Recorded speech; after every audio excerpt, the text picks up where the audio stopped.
I want you to imagine just for a second that you have a pounding headache. Like Mhm. not just a minor ache, but that really deep throbbing pain that makes you want to just crawl into a dark room and hide. Oh, yeah. The kind where you can't even think straight. Exactly.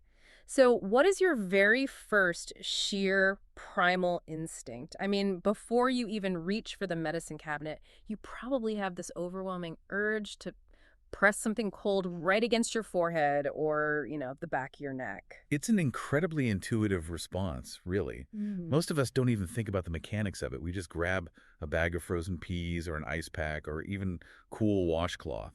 Your body is simply drawn to the cold when it's in that kind of pain. Right. And that instinct, it's not just some modern convenience born out of having freezers in our kitchens.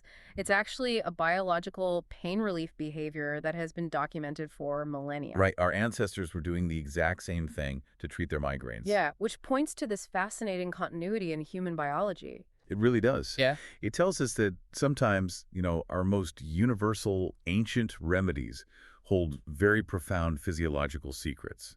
Like when behavior persists across that many cultures and eras, it usually means there's a highly effective mechanism at play underneath the skin. For sure. Welcome to today's deep dive. We are exploring a comprehensive clinical resource today from the Migraine Surgery Specialty Center out in Santa Barbara, California, and it's focused on cold cap therapy for chronic headache. It's a great paper. It is. But we aren't just looking at ice packs here. We are examining how a 3,500-year-old human instinct maps onto modern neuroscience.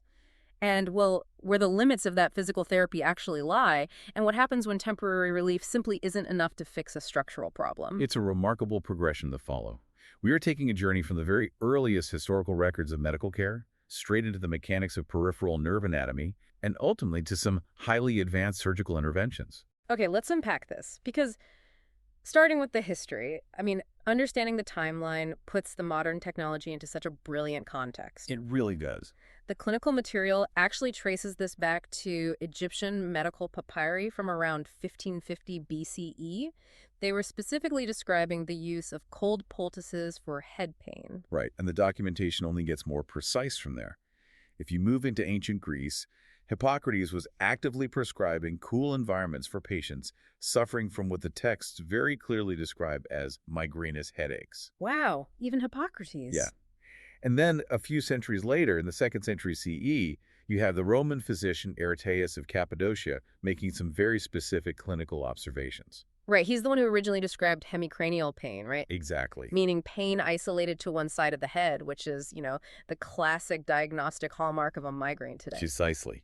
Areteus noted that his patients found significant relief not just in cool, dark rooms, but with cold applications targeted specifically to the forehead and temples. So he was actually targeting the pain. He was essentially documenting the very first acute migraine protocol based entirely on physical temperature modulation.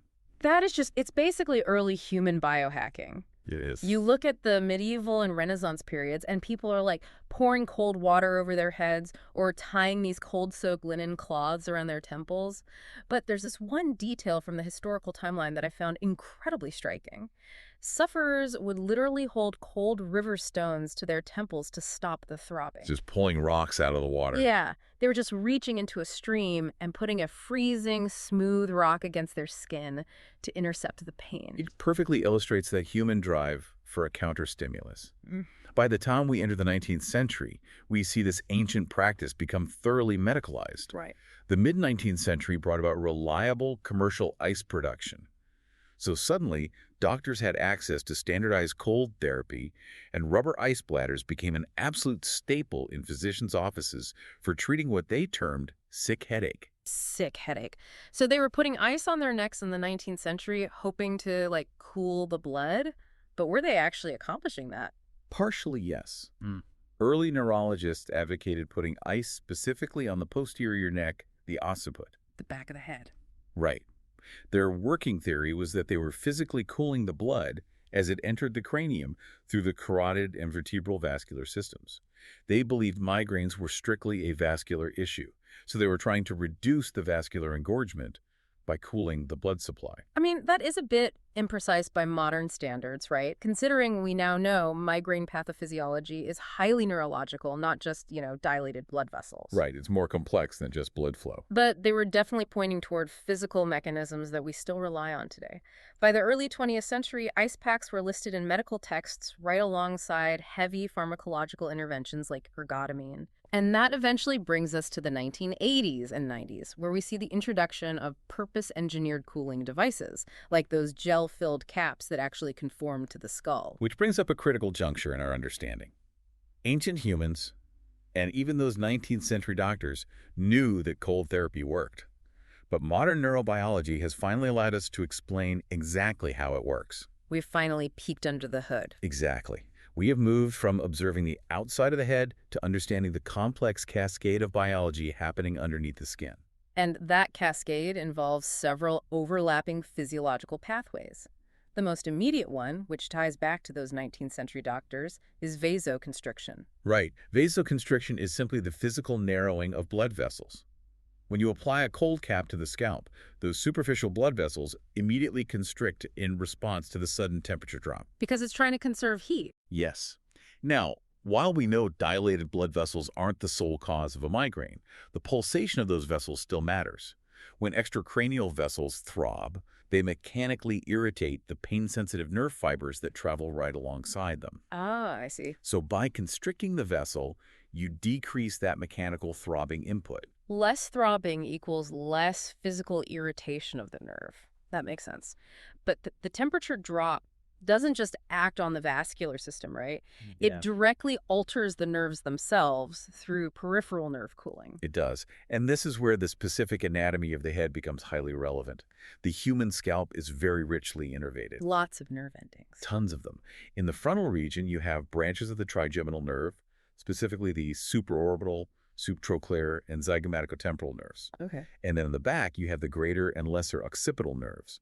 Because these sensory nerves course very superficially just beneath the skin, a cold cap can literally drop their localized temperature. And dropping the temperature physically slows down their neural conduction velocity. It's like putting a speed limit on a highway of pain signals, just delaying how fast those afferent signals can reach the brain's pain processing networks. That's a great way to picture it. But beyond just slowing the signals down, there is a mechanism of interception here that is incredibly elegant, and that involves the gate control theory. Oh, yes. What's fascinating here is how Melzack and Wall's gate control theory, which was proposed back in 1965, beautifully explains the phenomenon of why a cold river stone actually stops a throb. Right. The theory suggests there's a neurological gate in the dorsal horn of your spinal cord that manages incoming sensory signals. Like a bouncer at a club? Pretty much. Your peripheral nervous system has different types of nerve fibers. You have A-beta sensory fibers, which are large diameter and very fast conducting. They are responsible for transmitting non-painful sensory input, like, a sudden drop in temperature or light pressure. While the actual pain signals are traveling on a different track entirely. Correct. The nociceptive, or painful signals, are transmitted by slower C fibers and A delta fibers. So when you apply an intensely cold cap to your head, you massively stimulate those fast A beta fibers. And they just beat the pain signals to the gate. Exactly. Because they conduct signals much faster, they race ahead to the spinal cord and essentially close the gate on the slower pain signals that are lagging behind. The non-painful thermal stimulus physically overrides the painful stimulus at the spinal level. The cold is quite literally shutting the door on the pain. It really is. That structural explanation makes so much sense. We also see local metabolic effects, specifically regarding neurogenic inflammation, don't we? I do, yeah. Because during a migraine attack, the localized tissues experience a release of inflammatory proteins. Like, the clinical literature frequently points to neuropeptides like CGRP, calcitonin, gene-related peptide, and substance P. Right. And these proteins cause blood vessels to leak and surrounding tissues to swell, which obviously drives intense pain. And introducing a profound cold stimulus slows down the local metabolic rate in those tissues. It attenuates the release of those inflammatory peptides, reduces venous congestion, and can even improve lymphatic drainage. You are actively reducing the tissue pressure around highly sensitized nerve structures. Okay, but I want to push back on one of the mechanisms highlighted in the clinical data here. Okay, sure. Wait, If 25 to 40% of this is just placebo, because the literature consistently notes a placebo response rate of 25 to 40% in headache research. It does, yes. If we are seeing a 40% placebo response, how much of this physical relief is just psychological expectation? Like, is the patient just imagining the relief because they put a fancy cap on? That is a crucial distinction to make, actually, because the medical definition of placebo in this context does not mean imaginary. Okay. The ritual of active self-treatment, of taking control of the pain and expecting relief, triggers a very real neurobiological substrate known as expectation-based analgesia. Meaning what exactly? Well, when you feel the psychological comfort of the cold cap, your brain responds by manufacturing and releasing endogenous opioids and serotonin. Oh, wow. So it is your brain producing its own very real, chemically measurable painkillers. Exactly. It is therapeutically meaningful biology, not just a trick of the mind. So when you combine that endogenous opioid release with the vasoconstriction, the slowed nerve conduction, and closing the pain gate, you have a genuinely powerful multimodal toolkit. Which brings us to the actual hardware available today and what the clinical data tells us about its efficacy. The entry point for most patients is the standard gel pack cold cap. Right, but ones you keep in the freezer. Yeah, these are kept in the freezer, applied at the onset of an attack, and generally maintain a therapeutic temperature for maybe 20 to 30 minutes. And many modern iterations also integrate compression. These compression plus cold devices exploit two mechanisms simultaneously. The compression itself reduces that pulsatile blood flow we talk about, but it also adds a proprioceptive counterstimulus. Meaning proprioception, like the body's spatial sense of pressure and position, is sending yet another non-painful signal to the brain to help crowd out the pain signals. Right. It is essentially giving the skull a tight, cold hug. That's exactly what it feels like. But from an anatomical perspective, the targeted occipital devices seem much more precise. They definitely are. Yeah. Targeted neck and occipital cooling devices are designed specifically for posterior pain. The greater, lesser, and third occipital nerves emerge at the back of the neck and course superficially through the tissue there. So they're easy to reach. Yeah, and designing a device to exclusively wrap and cool that specific anatomical junction is highly efficient. It's like knowing exactly which circuit breaker to cool down rather than trying to freeze the entire house. Yes. And for patients who need sustained relief without constantly swapping out melting ice packs, there is wearable electric cooling technology that utilizes the Peltier effect. Oh, the Peltier effect is a fascinating piece of thermoelectric engineering. Instead of relying on frozen water or gel, these devices use an electric current passed through two different conductive materials. So no ice involved at all. None. It absorbs heat from the side, touching your skin, and releases it outward, essentially acting as a miniature battery-powered refrigerator for your targeted nerves. It allows for sustained, programmable cooling. That is wild. But looking at the clinical data, we have to set realistic expectations here. Does all this engineered hardware actually stop migraine? Well, the evidence base is positive, but it is modest. We are not looking at a universal cure here. The clinical data suggests a realistic goal of 30 to 50% pain reduction for patients experiencing mild to moderate attacks. So for anyone who suffers from migraines, a 50% reduction in pain is deeply significant. Oh, absolutely. The resource highlights a highly referenced study by Sprouse-Bloom and colleagues from 2013. They conducted a randomized controlled trial applying cold, heat, or control to the posterior neck. And the results are pretty striking. Yeah, the cold group showed a massive clinical advantage. 77% of them reported improvement at the 25-minute mark compared to just 33% of the control group. And that efficacy is really reflected in patient behavior. An American Migraine Foundation survey of over 7,000 patients found that cold packs were by far the most frequently used non-pharmacological acute treatment. Like nothing else comes close. Right.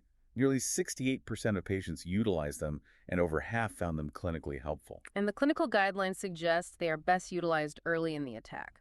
Specifically, right in the prodrome phase, that early warning window where you might experience brain fog or visual auras before the full throbbing headache sets in. Which is key for getting ahead of the pain cascade. Yeah. It is also an absolutely vital tool for populations who cannot rely on medications, such as during pregnancy and lactation. Or for patients who have strict medical contraindications to standard migraine drugs. Triptans, for example, are a very common class of abortive migraine medications. Very common. But because their primary mechanism involves constricting blood vessels throughout the body, patients with cardiovascular disease or uncontrolled hypertension often cannot safely take them. That makes sense. So for those patients, localized cold therapy is one of their only safe acute options. But that forces us to look at the ceiling of this therapy, because if cold caps are this accessible, drug-free, and effective, why are there still millions of people suffering? It's a fair question. The fundamental limitation of cold cap therapy is that it is strictly symptomatic and entirely acute. It's a band-aid. Exactly. It successfully modulates how pain signals are transmitted during a specific isolated attack. However, it does absolutely nothing to modify the underlying pathophysiology of the disease itself. So it's not a preventative. Right. Using a cold cap today will not prevent a migraine from occurring tomorrow, nor will it reduce your overall headache frequency over time. Which creates a brutal reality for patients suffering from unremitting conditions. The clinical data points out that for patients with new daily persistent headache, NDPH, where the pain is constant and unyielding, cold caps are practically useless as a primary strategy. You just can't use them enough. Right. You cannot physically wear a thermoelectric cooling device or a frozen gel cap 24 hours a day. And doing so invites severe complications. Prolonged exposure to extreme cold risks thermal skin injury, tissue damage, and can even trigger paradoxical vasodilation. Wait, what is paradoxical vasodilation? It's where the blood vessels forcefully dilate to warm the freezing tissue, Wow. which can potentially worsen the throbbing. Oh, wow. So your body fights back against the cold. And even for episodic sufferers, if a migraine reaches a severe state involving intense nausea, extreme light sensitivity, and vomiting, the sheer logistics of getting out of bed to fetch a cold cap or tolerating its physical weight on the head becomes overwhelmingly distressing. It's just too much sensory input. And here's where it gets really interesting. Because there is a physiological barrier discussed in the literature known as the allodynia paradox. Ah, yes. Allodynia is a highly specific neurological symptom where a patient perceives severe pain from a stimulus that should not normally be painful at all. Like a light touch. Right. Up to 70% of migraineurs develop this during the course of an attack. It is a direct result of central sensitization. Meaning the central nervous system gets so hyperreactive and wound up by the incoming pain signals that normal sensory input gets misrouted as agony. Exactly. Just brushing your hair or resting your head on a soft pillow feels excruciating. Yes. And that creates the paradox with cold therapy. Early in the attack, before that central sensitization fully takes hold, the cold cap feels immensely soothing. The fast A beta fibers are successfully closing the pain gate. Like we talked about earlier. Right. But if the patient waits too long and central sensitization sets in, the physical weight of the cap and the intense thermal drop become painful stimuli themselves. The therapy feeds directly into the allodynia. That is so unfair. The treatment becomes the torture. It really is. And this raises an important question, and it actually represents a major pivot in modern headache medicine. Okay. If a patient is dealing with chronic, unremitting daily pain, and temporary physical modulation like cold therapy hits a wall, and if pharmacological modulations like triptans or modern CGRP inhibitors also fail to break the cycle, what is the next logical step? Right. What do you do? What happens when we realize that the nerve irritation isn't just a temporary chemical event, but a permanent physical one? So what does this all mean? It means we have to look beyond the pharmacy and beyond the ice pack. When all temporary chemical and thermal modulations fail, the clinical resource we are examining introduces a structural root cause, which is peripheral nerve compression. Peripheral nerve compression is a remarkably under-recognized driver of highly refractory chronic headaches. We just discussed how the greater occipital nerve and the supraorbital nerve course superficially through the head and neck. Right under the skin. Well, in a subset of patients, those specific sensory nerves become physically entrapped or compressed by the surrounding anatomy. We are talking about tight fascial bands, heavy overlying muscle tissue, or even adjacent pulsing blood vessels bearing down directly on the nerve. It is essentially like a heavy boot stepping on a garden hose. That's a perfect analogy. That constant, unrelenting physical compression generates a persistent nociceptive pain signal. The nerve is constantly firing distress signals to the brain day in and day out, which over time drives that agonizing central sensitization we talked about. And diagnostically, finding this compression is challenging. A compressed peripheral nerve presents with the exact same clinical symptom complex as a standard neurologically driven migraine. So it looks exactly the same. The patient reports throbbing pain, light sensitivity, and nausea. And the structural compression is completely invisible on standard imaging unless a physician knows precisely how to look for it. The clinical material actually details the diagnostic process, relying heavily on peripheral nerve blocks. Instead of imaging, the doctor uses a targeted injection of temporary local anesthesia to numb the specific suspected trigger sites. It is a diagnostic test, not a treatment. Right. If injecting a small amount of numbing agent into the fascial tissue surrounding, say, the greater occipital nerve completely pauses a patient's unremitting headache for a few hours, it provides a massive piece of diagnostic evidence. Because it confirms that a localized structural peripheral nerve source is driving the central pain cascade. Exactly. The anatomy itself is the problem. And if those diagnostic blocks are successful, the patient is often an ideal candidate for peripheral nerve decompression surgery. For a patient population that has largely felt abandoned by the traditional medical system, after failing every medication and physical therapy available, identifying a tangible anatomical reason for their pain is often revolutionary. I can imagine. The resource outlines the mechanics of the surgery. It is typically performed as an outpatient procedure under general anesthesia. The surgeon makes small strategic incisions to access the specific compressed nerve. And the crucial detail here is that they do not cut or sever the nerve itself. No, the goal is always preservation. Right. They carefully release the compressing structures. They might release a tight fascial band, remove a small piece of constricting muscle, or separate a pulsing blood vessel from the nerve sheath. They are simply giving the irritated nerve the physical room it needs to breathe and heal. And the outcome data presented in the clinical literature is highly compelling. Looking at over 2 decades of prospective surgical trials, we see significant headache improvement in 68 to 92% of appropriately selected patients. That is a huge success rate. It really is. Even more profoundly, 30 to 57% of these highly refractory patients experience a complete, durable elimination of their chronic headaches. The clinical resource specifically highlights a landmark 2009 sham-controlled randomized trial, which is, considered the gold standard of surgical evidence. Yes, the sham surgery is key. They essentially performed a placebo surgery on the control group to rule out psychological expectation. Right, to make sure it wasn't just the placebo effect again. Exactly. And the actual surgical decompression group demonstrated an 83.7% significant improvement rate compared to the sham control.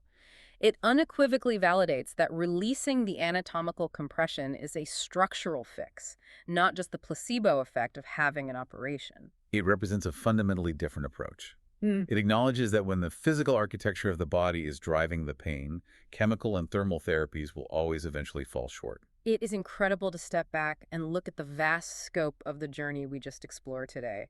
I want to leave you with a thought to mull over.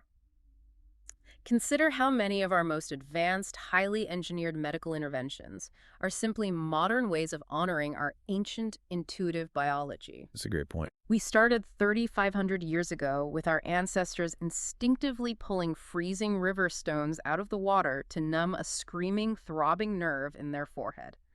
And today, we utilize Peltier effect, thermoelectric wearable cryotherapy, and microscopic peripheral nerve decompression surgery. It's quite a leap. The tools have evolved from river stones to precise surgical scalpels, but the ultimate human goal, soothing an irritated nerve, remains exactly the same. It really highlights a beautiful, persistent continuity in human medicine. The ancient instincts were always pointing in the right direction. It just took us a few millennia to develop the anatomical understanding and the technology to permanently solve the problem. Before we wrap up today's deep dive, we do need to share an important note regarding this content. This discussion is intended as a source material resource for education. Medical decisions should always be individualized, based on current evidence-based guidelines and clinical judgment, and directed by a physician. Absolutely essential to keep in mind. So the next time you instinctively grab that bag of frozen peas to press against your forehead, just remember you are actively participating in a 3,500-year-old tradition of neuromodulation. Thanks for joining us on this deep dive, and we'll see you next time.